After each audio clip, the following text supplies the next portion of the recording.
चाहे कोई भी हो, पकड़ कर चलिए। अगर है इरादे सच्चे तो अकड़ कर चलिए।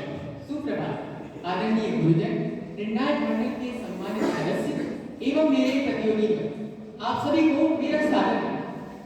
किसी भी कार्य को करने से पहले सबसे प्राथमिक प्रश्न जो सदा ही हम स्वयं से पूछते हैं वो है, ये कार्य जल्द से जल्द और अधिक से अधिक लाभदायक आखिर कैसे किया जाए। और लाभदायक से यहाँ तात्पर्य है व्यक्तिगत लाभ। यही व्यक्तिगत लाभ कारण है हमारी सच्चाई के प्रति डगमगाती सोच का।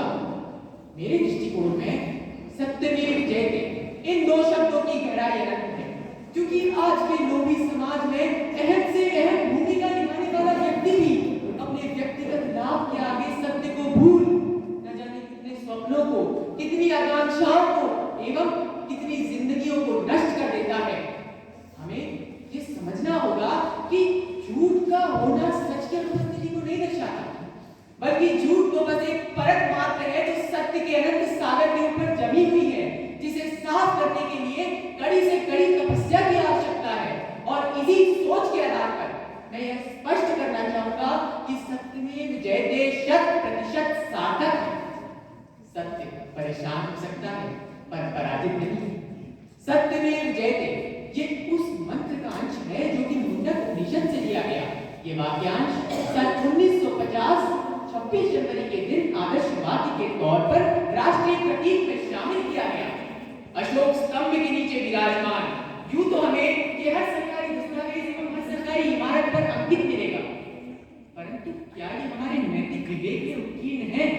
इसे सार्थक बनाने हेतु हमें इसे अपनी विचारधारा, अपने कर्मों और सबसे अधिक अपने हृदय में अंकित करना होगा। मेरे विचार से कोई सत्य के मार्ग पर है या नहीं, इसका अनुमान लगाना बिल्कुल ही असंभव हो जाता है जब हम किसी बहुत बड़े समूह की बात कर रहे हो, जैसे कि कोई देश।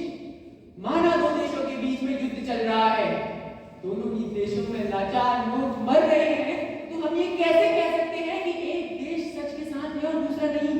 ये कहना तभी सही कहलाएगा जब हम निजी स्तर पर इसका अवलोकन करें। हमें स्वयं से पूछना होगा कि क्या मैं सच के साथ हूं? इसी कारण व्यक्तिगत रूप में सत्यता को अपनाना ही सत्यमेव जयते की सार्थकता का प्रतीक है। अंत में मैं अपनी वाणी को विराम देते हुए बस इतना कहना चाहूंगा कि माना आज के कपटी समाज में सच्चाई की किरण बहुत कम देखने को मिलती है, परंतु इसका यह अर्थ नहीं कि वह किरण कमजोर है। चाहे करोड़ों लोग ही झूठ के साथ क्यों ना हो, परंतु एक सच्चा नागरिक ही काफी है इस देश की उन्नति के लिए, क्योंकि असत्य सदा ही हारता है। यही इसका सत्य है। धन्यवाद।